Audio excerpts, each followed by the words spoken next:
আপনাদের সাথে মত বিনিময় করব, আলোচনা করব এবং আমাদের একটি সিদ্ধান্ত জানাবো। এই কারণেই আপনাদেরকে আমাদের দলীয় প্রধান কার্যালয় পল্টনের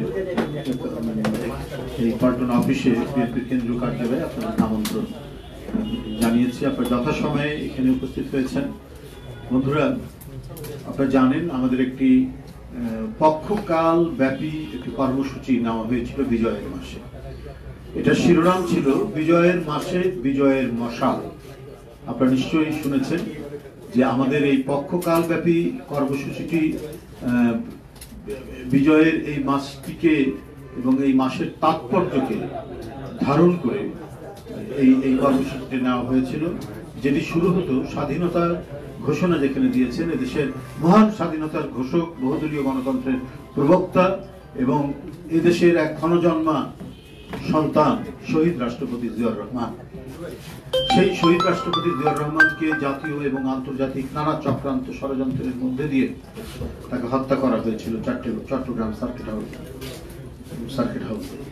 বন্ধুরা, কিন্তু আজও এই মহান ব্যক্তিটির কর্ম, রাষ্ট্র পরিচালনা, উন্নয়ন, উৎপাদনের তার অসাধারণ দৃষ্টান্ত মানুষ অনুসরণ করে, স্মরণ করে এবং তার সময় মানুষ সব দিক থেকে শান্তি, শৃঙ্খলা এবং সামাজিক যে কোনো উৎপাত থেকে মানুষ নিরাপদ ছিল। এই বিজয়ের মাসের সাথে শহীদ রাষ্ট্রপতি জিয়াউর রহমানের নাম ওতপ্রোতভাবে জড়িত, কারণ তিনি ছিলেন সেই যুদ্ধের এবং আমাদের স্বাধীনতার মহান ঘোষক এবং একটি সেক্টর কমান্ডার, এবং তার সেক্টরের আন্ডারে সেই সময় আমাদের এই বাংলাদেশের যে অংশটি হানাদার বাহিনী দখল করেছিল, এই দেশটিকে দখলে নিয়ে রেখেছিল, তার বেশ কিছু অংশ মুক্ত করে রেখেছিলেন জিয়াউর রহমান। এত বড় অনন্য দেশপ্রেমিক মুক্তিযোদ্ধা দেশে দেশে খুব কমই জন্ম লাভ করে। শহীদ রাষ্ট্রপতি জিয়াউর রহমান একটি ইতিহাস। জিয়াউর রহমান আমাদের এক ক্ষণজন্মা পুরুষ, এক সফল রাষ্ট্রনায়ক। তার স্মৃতির সাথে এবং এই জাতির এক মহান অর্জন ডিসেম্বর মাস, 9 মাসের এক যুদ্ধ, এক ভয়ঙ্কর যুদ্ধ। সেই যুদ্ধের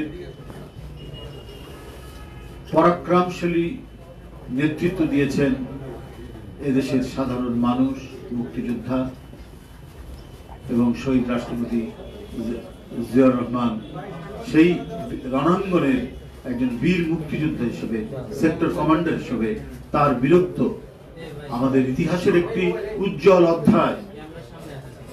সুতরাং জিয়াউর রহমান তাই ইতিহাসের অংশ।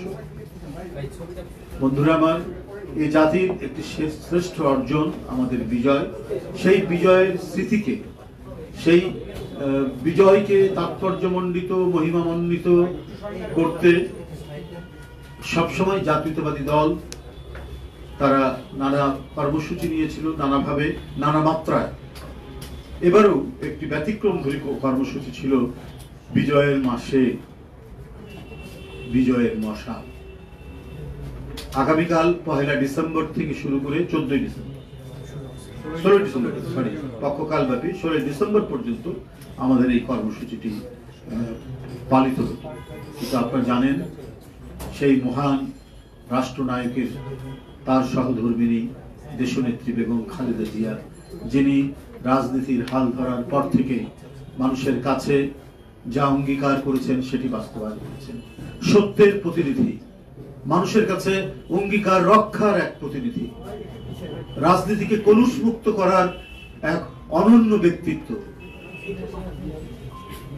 বেগম খালেদা জিয়া আজ এবার কেয়ার হাসপাতালে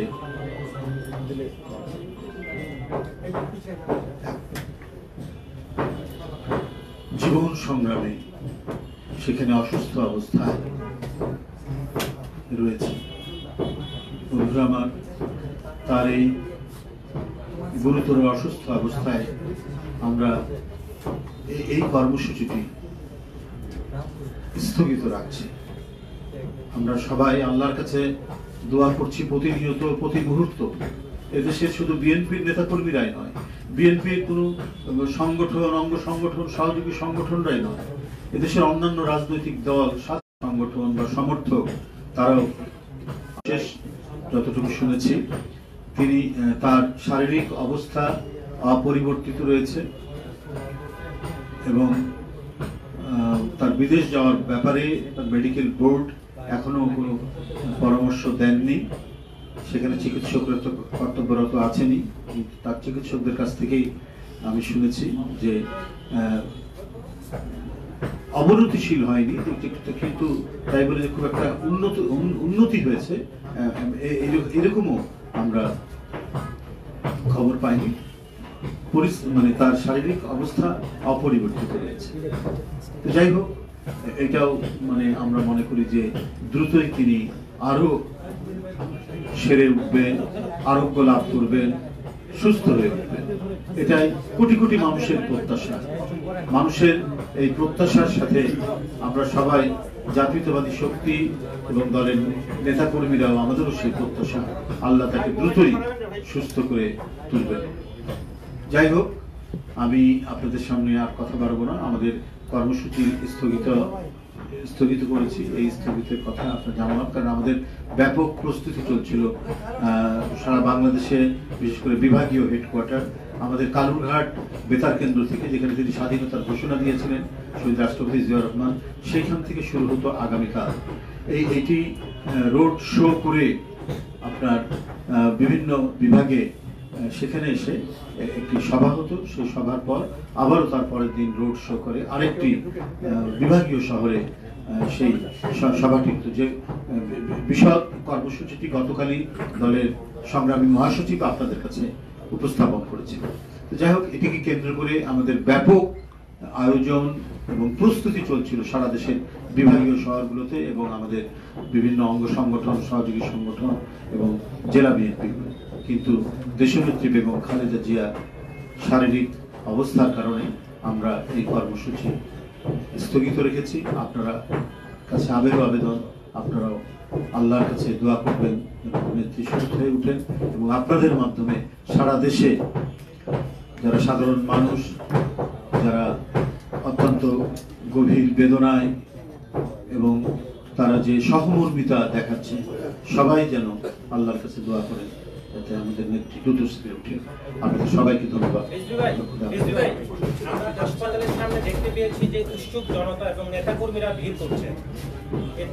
এ বিষয়ে আমরা গতকাল থেকেই বারবার বলছি এবং তার পরিবারের পক্ষ থেকে স্বয়ং ভারপ্রাপ্ত চেয়ারম্যান জনাব তারেক রহমান আমাকে টেলিফোন করে জানিয়েছেন যে তাদের যে মানে নেত্রীর প্রতি যে শ্রদ্ধা এবং নেত্রীর প্রতি তাদের যে আবেগ, সেটাকে নিঃসন্দেহে আমরা শ্রদ্ধা করি। তাদেরই সেটারই ফলশ্রুতি হচ্ছে হাসপাতালের কাছে উৎসুক জনতা সেখানে ভিড় করছে। কিন্তু এই ভিড় করতে গিয়ে অন্যান্য রোগী, তাদের যারা মানুষ আছেন বা তাদের জন্য যে প্রয়োজনীয় যে ব্যবস্থাগুলি দরকার সেই জন্য তাদেরকে দেখতে যারা যাবেন বা তাদের কাজে লাগবে যে বিষয়গুলো, সেটা বিঘ্ন ঘটছে। এমনকি আমাদের দেশনেত্রী বেগম খালেদা জিয়া তারও চিকিৎসা কার্যক্রমে এক ধরনের বিঘ্ন ঘটছে। তো ওই এলাকাটা যদি মোটামুটিভাবে ভিড় কম থাকে, শান্তিপূর্ণ থাকে, তাহলে চিকিৎসক বৃন্দের, কারণ তাদেরও তো যাতায়াতের ব্যাপার আছে, হ্যাঁ, তো অনেক চিকিৎসক যাচ্ছেন আসছেন, যার যখন ডিউটি সেইভাবে কর্তব্য পালন করছেন।